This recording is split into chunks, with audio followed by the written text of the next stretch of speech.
Sebab itulah, kalau siapa yang menghadapi masalah tak boleh nak menabung, tak boleh menyimpan, kalau dapat gaji dia, duit tak tahu pergi mana, kena tukar kaedah simpanan kepada simpanan emas. Sebab emas ni, kalau kita tengok pun, kita tak adalah keinginan nak berbelanja.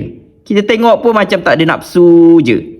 Sebab tu ramai yang menghadapi masalah tak boleh menabung, tak boleh menyimpan, selepas dia tukar kaedah simpanan kepada simpanan emas ni, alhamdulillah bolehlah nampaklah sikit ada simpanan. Jadi siapa yang nak dapatkan kaedah mudah untuk menabung emas, boleh gunakan akaun emas Public Gold. Akaun emas Public Gold ni macam ni, yang macam depan ni kan.